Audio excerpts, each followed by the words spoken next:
Assalamualaikum warahmatullahi wabarakatuh. Perkenalkan, nama saya Devi Azadi Bustami dan ini rekan saya. Nama saya Lydia Anteliani. Baiklah, kami kelompok 2. Di sini kami ingin membahas tentang karakteristik dan permasalahan serta bimbingan konseling anak usia dini. Baiklah, yang pertama akan dibahas oleh Lydia Anteliani. Baik, saya akan menjelaskan tentang pengertian AUD. Yang pertama, pengertian AUD dalam pasal 28 Undang-Undang Sistem Pendidikan Nasional nomor 20 tahun 2003 ayat 1 disebutkan bahwa anak yang termasuk anak usia dini adalah yang masuk dalam rentang usia 0 sampai 6 tahun. Anak usia dini adalah anak yang berkisar antara usia 0 sampai 6 tahun yang memiliki pertumbuhan dan perkembangan yang luar biasa sehingga muncul berbagai keunikan pada dirinya. Usia dini merupakan masa perkembangan yang menentukan perkembangan masa selanjutnya. Berbagai studi yang dilakukan para ahli menyimpulkan bahwa pendidikan anak usia dini dapat memperbaiki prestasi dan meningkatkan produktivitas masa dewasanya. Yang kedua yaitu pengertian karakteristik. Masa usia dini merupakan masa ketika anak memiliki berbagai khasan dalam bertingkah laku. Sebagai orang tua dan pendidik, wajib mengerti karakteristik anak usia dini supaya segala bentuk perkembangannya dapat terpantau dengan baik. Mengutip dari Home to Adult serta modul Hakikat Anak Usia Dini karya Dr. Sri Tatminingsih, MPD dan Rin Cintasi, SPD, MPD. Berikut beberapa karakteristik yang dimiliki anak usia dini. Yang pertama, bersifat unik. Setiap anak berbeda-beda. Masing-masing dari mereka memiliki ciri, minat, kesukaan, latar belakang, dan budaya yang berbeda, sehingga tak ada yang dapat dikatakan mirip. Keunikan anak juga dapat dilihat dari kemampuan, cara belajar, dan hal-hal yang mampu menarik perhatiannya. Meski dalam satu kelompok, anak mempelajari sesuatu dengan cara yang sama dan terprediksi, mereka tetap unik karena punya pola perkembangan yang berbeda satu sama lain. Yang kedua yaitu bersifat spontan. Anak usia dini tidak pandai berpura-pura. Biasanya mereka cenderung bersikap spontan dan apa adanya. Yang ketiga yaitu ceroboh. Dengan sifat spontan yang dimilikinya, anak juga cenderung dan mempertimbangkan tindakan yang diambil. Jika ingin sesuatu, dia akan melakukannya saat itu juga.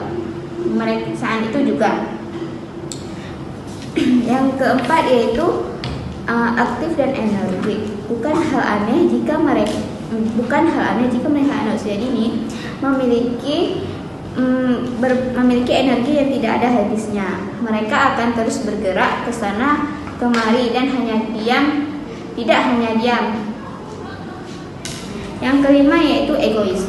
Anak usia dini akan memikirkan apapun berdasarkan cara pandang dan pengetahuannya. Dia juga menganggap apapun yang disukai dan diinginkan menjadi miliknya. Yang keenam yaitu pemarah.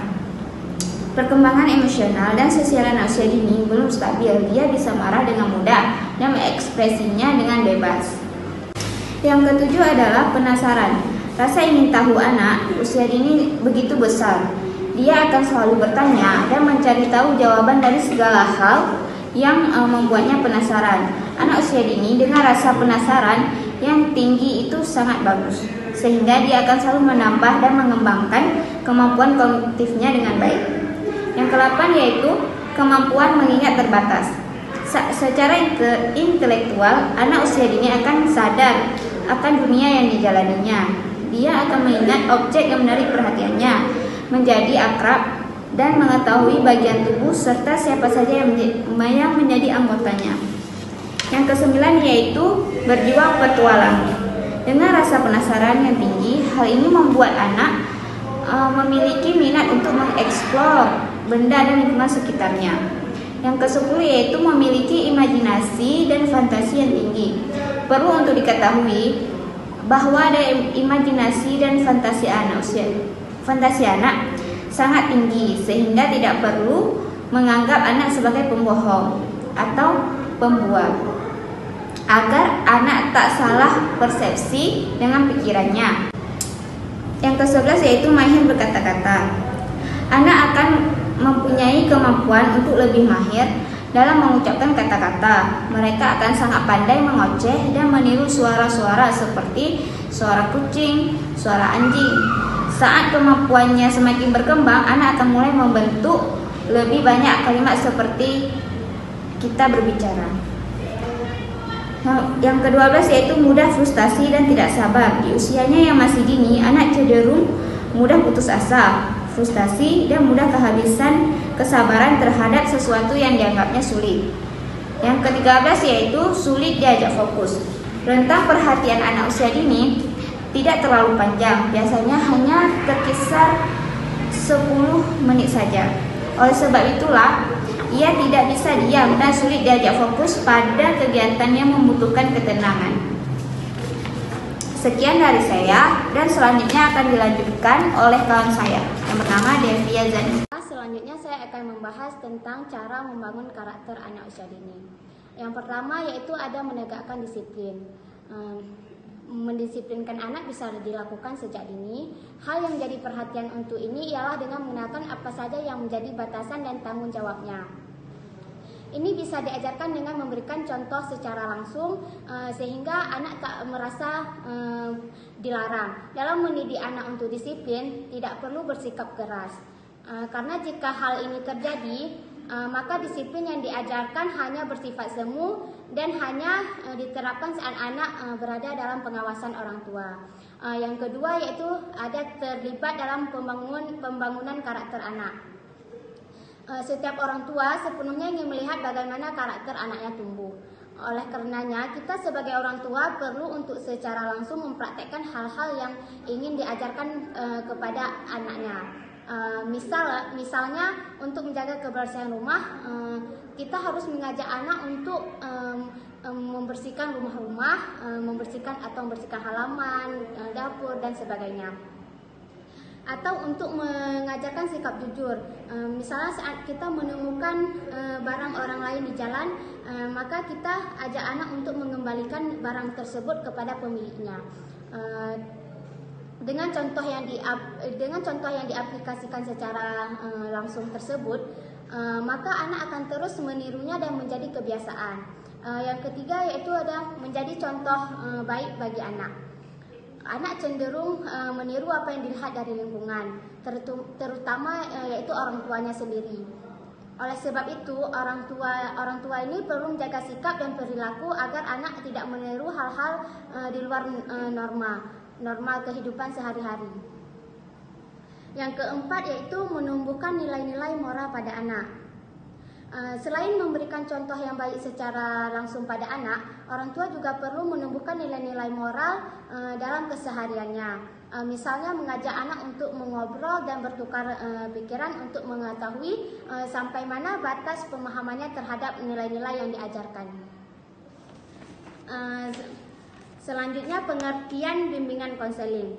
Berdasarkan pendapat para ahli tentang konsep bimbingan dan konseling, maka bimbingan dan konseling pada anak usia dini dapat diartikan sebagai upaya bantuan yang dilakukan guru atau pendamping terhadap anak usia dini agar anak tumbuh dan berkembang secara optimal serta mampu mengatasi permasalahan-permasalahan yang dihadapinya.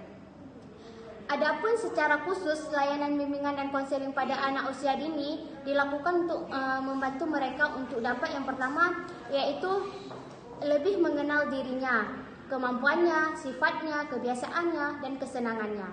Yang kedua yaitu mengembangkan potensi yang dimilikinya.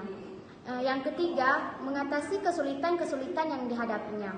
Yang keempat, menyiapkan perkembangan mental dan sosial anak untuk masuk ke lembaga pendidikan selanjutnya. Dan selain itu, ditinjau dari sudut orang tua. Kegiatan bimbingan dan konseling pada anak usia dini ini dapat dilakukan yang pertama membantu orang tua agar mengerti, memahami dan menerima anak sebagai individu. Yang kedua, membantu orang tua dalam mengatasi gangguan emosi pada anak yang ada hubungannya dengan situasi keluarga di rumah. Yang ketiga yaitu membantu orang tua mengambil keputusan dan memilih sekolah bagi anaknya sesuai dengan taraf kemampuan kecerdasan fisik dan indera anak tersebut. Yang keempat, memberikan informasi kepada orang tua untuk memecahkan masalah kesehatan anak. Selanjutnya yaitu ada permasalahan bimbingan konseling AUD. Setiap anak usia dini memiliki karakteristik yang berbeda-beda untuk proses biologis, proses sosial emosional, dan proses kognitif. Itu saling berkaitan antara satu sama lainnya. Selama proses perkembangan, tidak menutup kemungkinan anak bisa menghadapi berbagai masalah yang menghambat proses perkembangan selanjutnya. Permasalahan yang dihadapi anak dapat dilihat melalui tingkah laku anak pada saat mengikuti proses pembelajaran di kelas atau pada saat anak bermain. Berbagai faktor yang menyebabkan permasalahan perkembangan anak tidak hanya menghambat perkembangan emosi dan sosialnya, akan tetapi juga menghambat pengembangan fisik, intelektual, kognitif, dan bahasa. Oleh karena itu, dalam menangani permasalahan anak tidak bisa hanya menyelesaikan satu aspek saja. Akan tetapi setiap permasalahan anak harus dianalisis latar belakang atau penyebabnya dan ditangani secara menyeluruh dan pertimbangkan aspek biologis, sosial, emosional, dan aspek kognitifnya. Pengertian masalah anak adalah sesuatu yang mengganggu kehidupan anak yang timbul karena ketidakselarasan pada perkembangannya. Baik, cukup sekian penjelasan dari kami. Lebih dan kurang kami mohon maaf. Assalamualaikum warahmatullahi wabarakatuh.